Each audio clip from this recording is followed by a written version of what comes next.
Sports Take, JAKIB Sports YouTube Network. Barrett Brooks, Derek Gunn, Rob Ellis joining us now. Phenomenal job as the Eagles reporter, manager, and editor-in-chief of Bleeding Green. And you can check out his podcast as well at BGN lowercase radio. Brandon Lee Gowton, the one and only. What's happening, Brandon? How you making out, man? Doing good, guys. Hard to complain too much when you're covering a team that's 8-0. Good segue. Yeah, man. We just had this discussion in the last segment, and I don't want to say like things are too good because you'll be smacked down real soon as you make some ridiculous statement like that. But we're in a weird place because there was such a Phillies high, and the Eagles are going to go 2 straight Sundays without playing. For an 8-0 team, it's weirdly sort of quiet, not fully quiet, but quieter than it should be. Would you agree? I mean, it's strange, I think, to the city. Usually there's something to complain about. There's some big, item to worry about with the Eagles. And obviously you can poke holes at this team. Everyone wants to talk about the run defense, the absence of Jordan Davis, whatever. But on the whole, the positives greatly outweigh the negatives. So it's an unfamiliar territory. So Brandon, let me ask you this. Since we've had this extended time off, and, I don't know if you heard us or not talking about this lull period we don't like. What have been your storylines this week to keep the Eagles' juices flowing? That's a good question. I mean, again, I think it goes back to the biggest concern, if you will. Again, the run defense. I think that's one of the biggest things it's hard to figure out in terms of they're not a good tackling team. And you kind of have to question, how does that get better, really, especially during the course of a season? I think you could argue, maybe this is the downside of their lighter approaches and practices and everything. At the same time, you look at the upside to that, pretty healthy for the most part. Yep. So I think you kind of take that trade-off. But certainly, you're going to see with this team coming up as you're facing Derrick Henry and Saquon Barkley and A.J. Dillon and Aaron Jones, all these running backs coming up, that's going to be tested, that poor tackling a little bit more. Do you buy, Brandon, what Nick Sirianni said last week, or earlier in the week, where he said basically, look, we teach – going for the strip, going for the turnover. And it's certainly worked for them. There's no denying that. They've done a great job with takeaways. He said, but it is fixable. This is not, one of these situations where it's going to be going on all year. We're working on it. We're trying to correct it. How much do you buy into the trying to get the turnover theory versus traditional wrap up and fundamental tackling? Yeah, I think you can remember instances of that against the Steelers. Chase Claypool caught a pass, should have been tackled for 2nd and 6 or 2nd and 7, and the defensive backs at that time were just trying to rip it, and he was able to kind of fight through during the meantime and power through it first. So that's where it can hurt you for sure. But then there's other times where I think it's just poor effort or not good form. I think of Chauncey Gardner-Johnson, who clearly has been making a lot of impact plays, leads the NFL in interceptions. That big, I don't even want to call it big hit. He just kind of ran. He jumped at and collided with Dameon Pierce last week on Thursday night, but it didn't do anything. Didn't affect him. It just bounced right off of him. So I think there are instances, too, where guys clearly need to go lower and actually, tackle properly. Can Gannon call a successful defense to stop the run with Davis not being in there and when you input a guy like Hargraves at the nose? You think that could still work for him? Yeah, I mean, I think that's his job, right? he better come up with an answer. I don't think he can be as simple as, well, you don't have Jordan Davis, so your run defense can't be good. And it's not like the Eagles' run defense was That's amazing. what I'm hearing. Yeah, that's what I'm hearing, though. Yeah. I don't like that. I mean, I don't want to undersell Jordan Davis's impact. I don't want to say losing him is irrelevant, but it's his job as a defensive coordinator to make some tweaks. Maybe it's more run blitzing. Maybe it's using Hargrave more at the nose. I mean, you have to do things. You can't just necessarily say, okay, Jordan Davis is out, so we're just going to put Marvin Wilson in there for him, and it's a 1-for-1 replacement. You might have to get a little bit more creative than that. That's the thing right there, being creative. And they did, everybody thought they were blitzing to stop the pass. They were run blitzes to stop the run, which made them successful. Going up against Washington and Brian Robinson, I think he's an okay back, but I think we're kind of overselling his impact and what his impact will be on this game.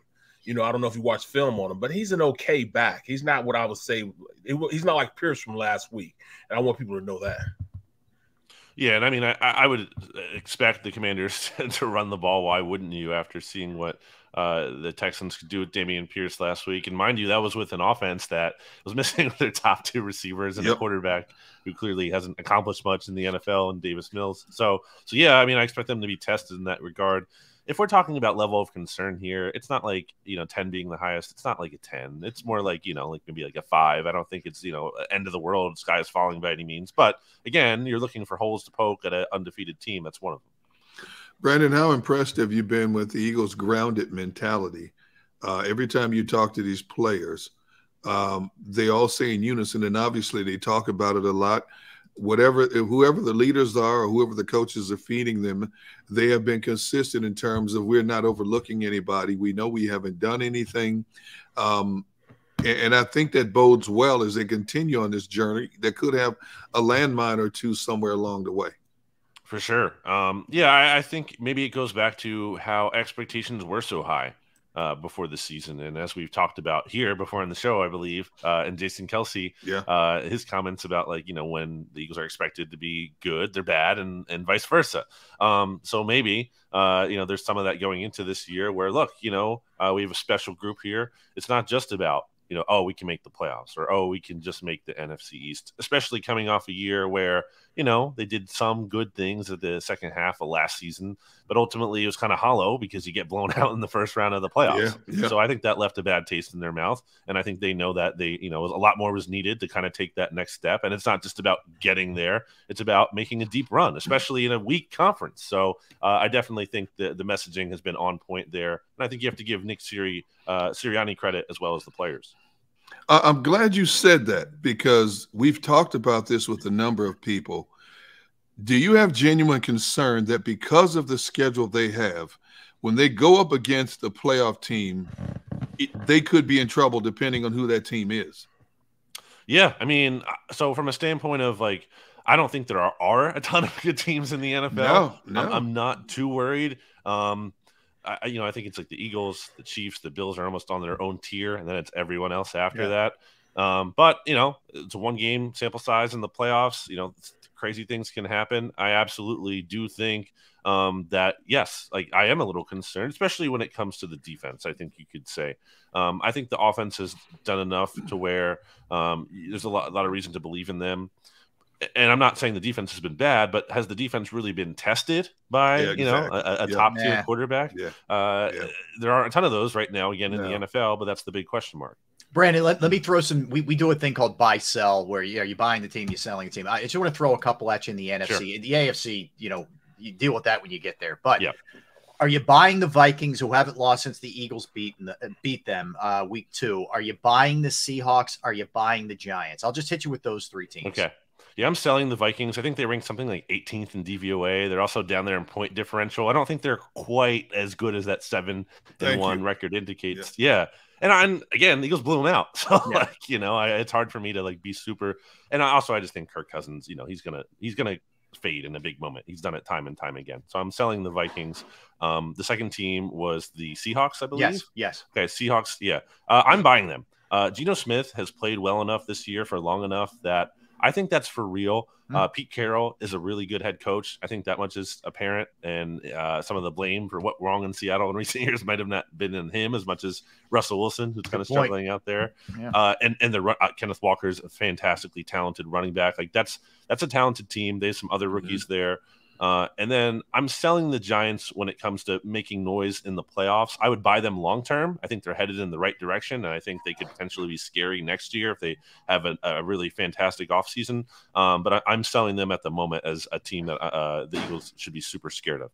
Nice. Interesting. Yeah, I'm with you. And do you view now I'll kind of follow up with this. Biggest threat to the Eagles, Cowboys, Niners. Am I missing anybody? And who would you rank as the biggest threat in the NFC? Yeah, I mean, I think it has to be the Cowboys, just from a standpoint too. They're in the division. The Eagles have to play them again still, and we saw them, hang in despite starting Cooper Rush back when they played in Philly. So I definitely think that's the biggest threat. After that, I know the 49ers are up there. I think I like the Seahawks maybe a little bit more than some others, and I think they could be a dangerous team, especially because I think they have this house money feel, like we weren't even supposed to be here this year, whereas the 49ers have been in the playoffs. been to the championship game 2 of the last 3 years. And I feel like there could be a moment in the playoffs for them where like, oh no, it's happening again. We're going to blow this again. Whereas the Seahawks have that more of a fresh feel. But that's neck and neck there for me at 2 and 3. Anybody lying in the weeds that you feel like might make a run here? Like I'm not buying the Rams. I'm not buying, agree. I hate, there's a party with Brady and Rodgers. You don't want to completely discount them, but right. I'm sorry. There's a lot of flaws and a lot of issues there, even beyond those guys. I think Brady's actually playing all right. He's just got no help. But is there anybody lying in the weeds for you? Not really. If I have to say anyone, it would be probably the Bucks. Just because you can't entirely discount Tom Brady. I'm more willing to discount the Packers right now, certainly, than the Bucks there, especially just because of they play in the South, and someone has to win that division, and they're in a good spot to do it and get that 4 seed. So, and we've seen the Eagles didn't necessarily match up with the Bucks well last year. I like the Eagles' chances more this time around for sure, but I think that defense could certainly still cause some problems. Maybe Brady's able to do enough. They would be the other team. Well, you look at when you look at everything, these guys, they've taken the whole scope. I want to get a little more fine-tuned scope. How concerned are you on how Mailata's playing? Yeah, I mean, it was an interesting answer, I think, from Nick Sirianni, kind of deflecting the blame from him and talking about, why those 2 sacks happened against the Texans. I think some of that, I think there could be some truth to that, but I also think, you saw Jordan Mailata beating himself up about those plays too. I think he said he could have taken better sets there. So, I think more than one thing can be true. And I think when we zoom out from that game specifically and we look at Jordan Mailata's season on a whole, obviously he suffered a shoulder injury against the Jags in week 4. So maybe that's still impacting him. I don't think he's been bad, but I also don't think he's maybe taken that leap that we might have thought to kind of Pro Bowl, All Pro, even kind of like that kind of player. I don't think we've seen that quite yet. I'm not really concerned about him. I think I would expect him maybe to even have a better second half than he did in the first half, but it's certainly something to monitor there. Like, is this guy, just like a solid starting left tackle, or is he actually one of the very best players at his position in the NFL? Mm-hmm.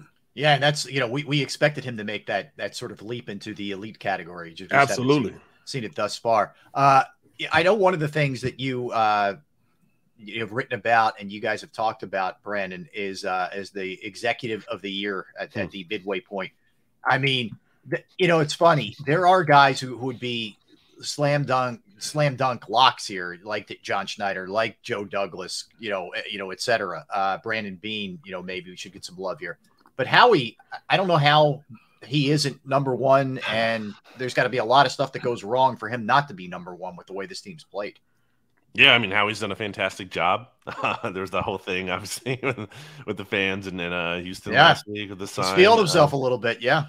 Yeah, and I thought that was interesting because I think, Howie's absolutely entitled to, talk crap because he's done a great job. At the same time, things kind of went sideways there after the Super Bowl run, and he kind of had to clean up his own mess. And to his credit, he's done a good job of doing that. I think, the talent on this team, we said it in the offseason, it's carried over into the regular season. He's pressed all the right buttons once again. He's found what looks like a franchise quarterback, hired a head coach who could be coach of the year. Like, they're 8-0. He deserves a lot of credit for this. I would say specifically with the defense, when it kind of comes to, assigning out credit there. I feel like I might credit Howie more than Jonathan Gannon because I think they've just added so much talent on that side of the ball that unit's improvement might have to do more about that than it necessarily does totally anything scheme related. So, yeah, I mean, I think Howie should be the executive of the year, and that would be twice in the past 5 years or whatever. Mm-hmm. Hey, Brandon, when you look at the overall structure of this offense and how they like to spread the wealth, this is an offense that potentially could have 3 1,000-yard receivers, which is crazy in itself. But I want to ask you this. I'm going to flip the script a little bit. Of the 3, which one would be the least likely to achieve 1,000 yards? Yeah. Based on the way the offense flows. I mean, it has to be Devonta, right? Absolutely. I mean, it's just – I was going to say, yep. Yeah, I mean, and it's weird because I don't think anyone should feel discouraged about his outlook. Exactly, right. It's nothing. It's not like he's not getting open. He's absolutely getting open. You can see it when you watch, the game over or even live. Like, Devonta is a great player, and I think the lack of his production really since week 3 when the Eagles last played the Commanders, he had that career game. I don't think it really has much to do with him as much as it has to do with Dallas Goedert is here, and he's a great target, and A.J. Brown is here. And then obviously, Goedert, Devonta, and A.J. Brown are the big three. But, like sometimes Zach Pascal's going to get mixed in. Sometimes Kenneth Gainwell's going to get mixed in. So you have other options still. I do think they can probably do a better job of targeting Devonta than they have been. Should get him a little bit more involved than they have in recent weeks. But it's hard to complain too much when the team is winning. And I think Devonta would tell you that. I think, a lot of players in this position would be a little frustrated. They're, there's high caliber, top 10 pick in the NFL draft. But I think Devonta has the right mindset. He comes from a school where, he knows that there's a bigger goal than just posting the stats, and it's about winning. And I think he gets that. Well, go ahead, Beck. I'm sorry. When you look at the way the offense is run now, as compared to what you saw in week 1, week 2, you can see a definite trend on a lot more drop back, a little less RPOs when it comes to the passing games. Do you credit that to them trying to keep Jalen safe, or do you credit that for the evolution of the offense?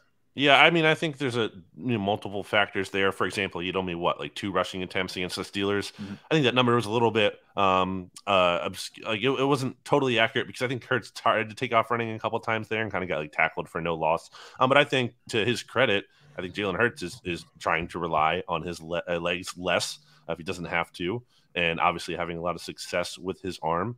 I think the great thing about this Eagles offense is that they can win in so many different ways. I also think the coaching staff, Nick Sirianni and Shane Steichen as the play caller, deserve a lot of credit for some of these tweaks we've seen after the bye. Right before the bye, there was a lot of short passing game, not really taking shots down the field. We saw that change now coming out of the bye here. So I definitely think they're just firing on all cylinders, really, when it comes to coaching staff, quarterback, and then the playmakers here. Yeah, that's what I was going to ask you about Steichen. I mean, there's obviously talent there, Brandon, and with the offensive line, with the playmakers, and how he's done a nice job just sort of setting that offense up for success. But this guy took over last year when they started to win, and I know it was sort of, by this standard, unconventional because they ran it a ton. They're not running it a ton. I mean, they're a balanced offense, and he can seem to do it any way you need to do it. How good has he been? Yeah, it's really impressive. One of the things that's really stood out to me is just some of the tweaks they've made coming out of the bye, where they'll show a look where, okay, it's a quarterback sneak, right? Nope, it's a toss to Miles Sanders. We get a first down.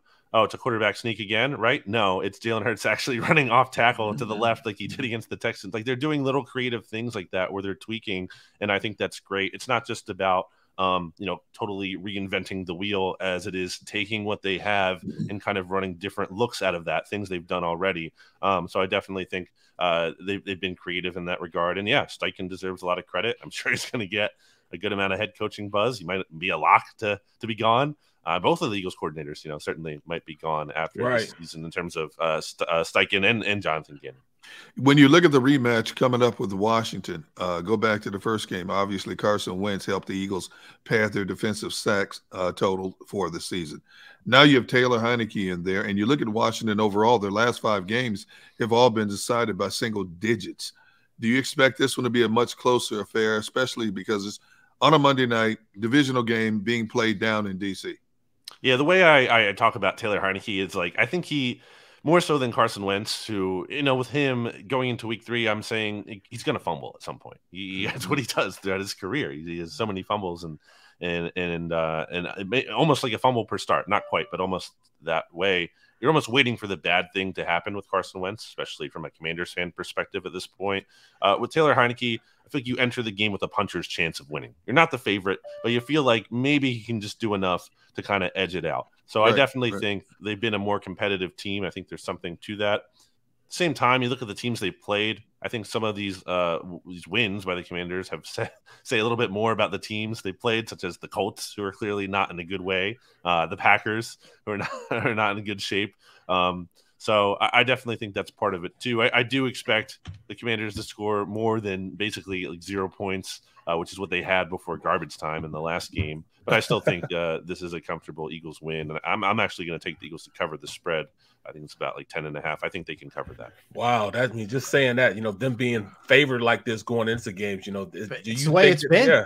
Yeah. So you think does it trouble you in any way that they're going to be favored probably for the remainder of the year?